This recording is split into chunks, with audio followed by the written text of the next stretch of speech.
নমস্কার বন্ধুরা, রাধে রাধে। তো তোমাদের জন্য আবার একটা নতুন ধামাকা ব্লগ নিয়ে আসলাম। আশা করি তোমাদের ব্লগটা অনেকটাই ভালো লাগবে। তো তোমরা যে যেখান থেকে আসো প্লিজ আমাকে সাপোর্ট করিও আর আমাকে ভালোবাসা দিও। আর আমার যদি ভুল ত্রুটি হয়ে যায় অবশ্যই আমাকে মাফ করে দিও। তো আজকে আমি সকাল থেকে ব্লগটা স্টার্ট করি নাই, এখন বাজে প্রায় 10:30। আর 10:30 থেকে ব্লগটা স্টার্ট করলাম। তো সকাল থেকে পুরো একটু চাপের মধ্যে ছিলাম, একটু মানে তাড়ার মধ্যে ছিলাম, সেই কারণে ব্লগটা স্টার্ট করতে পারি নাই। আর সব থেকে বড় কথা, মোবাইলের মধ্যে আমার চার্জ ছিল না। আর যদিও চেষ্টা করলে হয়ে যেত, কিন্তু চার্জটা ছিল না, এই কারণে আবার বেশি করে করতে পারিনি। তো সকালে আমার চা খাওয়া হতে সকালের যাবতীয় মানে যেগুলো আর কি হয় কাজ, ওগুলো করে নিয়েছি। তো আমি কিন্তু সারাদিনে না জানি কয়বার যে উঠান বাড়ি ঝাড় দিই, কয়বার যে কী করি তোমাদেরকে মানে বলে বোঝাইতে পারবো না। ওই যে বললাম না, সারাদিনে আমার কাজ চলতে থাকে। তো সকালেরগুলো কিন্তু আমার হয়ে গেছে। তো এখন মানে 10:30 নাগাদ বেজে গেছে। তো এখন আবার মানে শুরু করছি কাজ আমি। তো দেখতেই পাচ্ছ আমার ঘরের অবস্থা। আর যার বাড়িতে এরকম একটা জঞ্জাট মেয়ে আছে সে বুঝতেই পারবে যে বাড়ির অবস্থা কী হতে পারে। তো দেখো এদিকে ফল টল ফেলে টেলে, তারপরে পুতুলটাকে ছিঁড়ে ওর ভিতর থেকে যে তুলাগুলো আছে তুলাগুলো খুলে সব কিছু ছড়িয়ে ছিটিয়ে দিয়েছে। তো একবার কিন্তু আমার উঠান বাড়ি ঝাড় দেওয়া হয়ে গেছে, ঘর দুধটাও ঝাড় দেওয়া হয়ে গেছে, শুধু আমি বাসি বিছনাগুলো গুটাইতে পারিনি। তো ওগুলোই গুটাইতে আসলাম। তো বাসি বিছনাটাও গুটিয়ে নিলাম। আর এদিকে দেখো আমার মেয়ে কি করছে।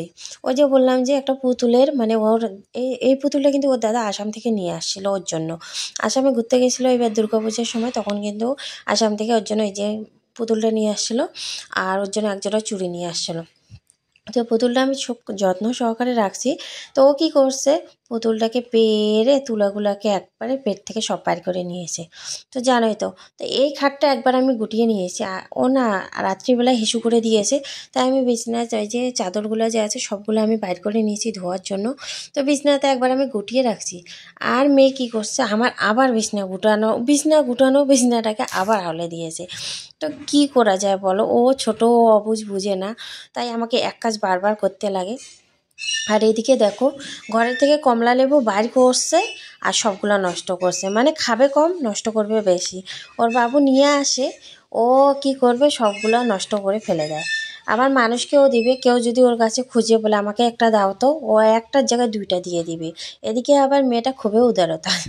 তো এদিকে দেখো বড় ছেলে আমাকে খেতে দিয়েছিলাম, সকালবেলা মাছের ঝোল বানিয়েছি, তো ওকে আমি খেতে দিয়েছিলাম। ও কী করছে, আদা খেয়েছে, আবার আদা নষ্ট করেছে, কারণ ও যে ভাতগুলো উতলা রেখে গেছে আমি কিন্তু দেখিনি। তো মাছ দিয়েছে, আমি তো খাবো না, কিন্তু ঢেকে রাখলে ওর ভাই খেতে পারতো, কিন্তু আমি দেখিনি, সেই কারণে নষ্ট হয়ে গেছে। আর এদিকে দেখো লবণগুলো, এগুলো হচ্ছে নিরামিষের লবণ, আমার আমিষের লবণগুলো শেষ হয়ে গেছে, তাই আজকে নিরামিষেরগুলো ঢুকিয়ে নিলাম। আর কি বলো তো, আবার নিরামিষের জন্য নতুন করে আনতে লাগবে। তো লবণ বলে রান্নাঘরে বলে লবণের কৌটা বলে খালি রাখতে নাই, লবণ একটু হলেও রাখতে লাগে। তো আমার যেহেতু নিরামিষের লবণগুলো আছে, তো ওগুলো আমি ঢুকিয়ে ঢাকিয়ে রেখে দিলাম। আর না জানি এই যে গ্যাসের টেবিলটা সারাদিনে যে আমাকে কয়বার মুছতে লাগে। একা হাতে কাজ করলো, যতবারই আমি রান্নাঘরে কাজ করতে আসি না কেন ততবার আমার রান্নাঘর ঝাঁটা পড়বে, আর ওই যে গ্যাসের টেবিল আমার মুছাও পড়বে। আর যতবারে আমি রান্না করবো ততবারে আমি হাঁড়ি কড়াই সব কিছু ধুয়ে রাখবো, এটা আমার একটা অভ্যাসে পরিণত হয়েছে।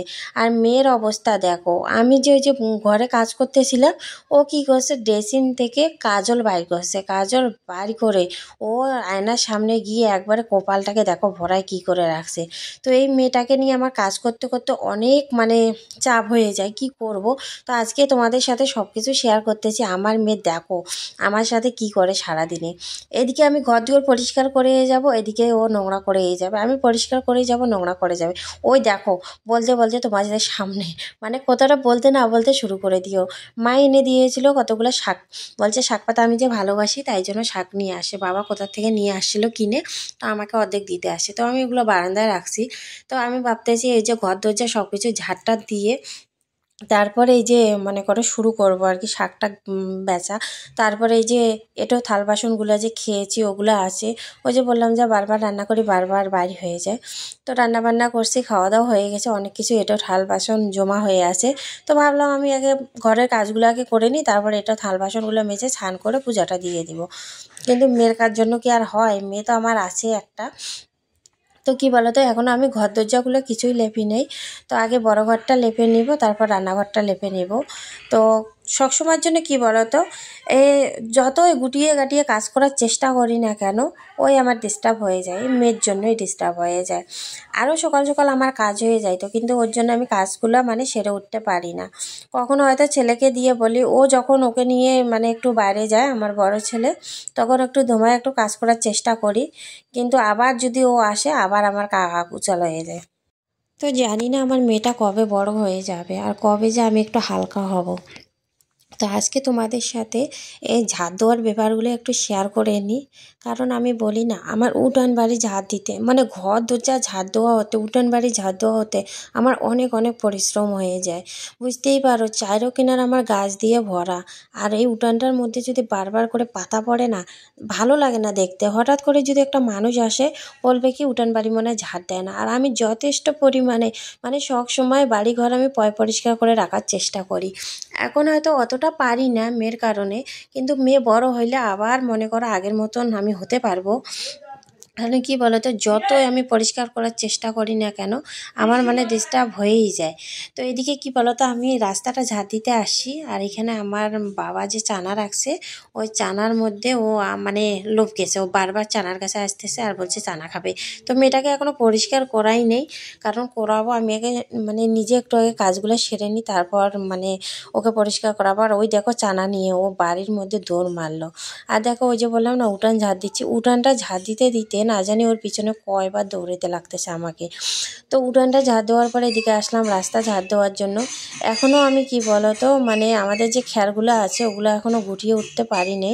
তো ভাবতেছি আজকে কালকের মধ্যে ওগুলো গুটাবো, কারণ বিক্রি করার কথা ছিল, দাম উঠতেছে না, ওই কারণে বিক্রি করতে পারতেছি না। তো ওইদিকে তো সব কিছু ঝাড় দেওয়া হয়ে গেল। ঝাড় দেওয়ার পর আসলাম এখানে এঁটো বাসন মাজার জন্য। আর সত্যি কথা বলতে, বারবার এক কথা বলতে ভালো লাগে না, কিন্তু না বলেও পারি না। কি বলো তো, কোমরের ব্যথার জন্য না আগে না মানে মানে 10 মিনিটের যেখানে 10 মিনিটে কাজ করতে লাগে, ওইখানে আমার আধা ঘন্টা লাগতেছে কাজ করতে।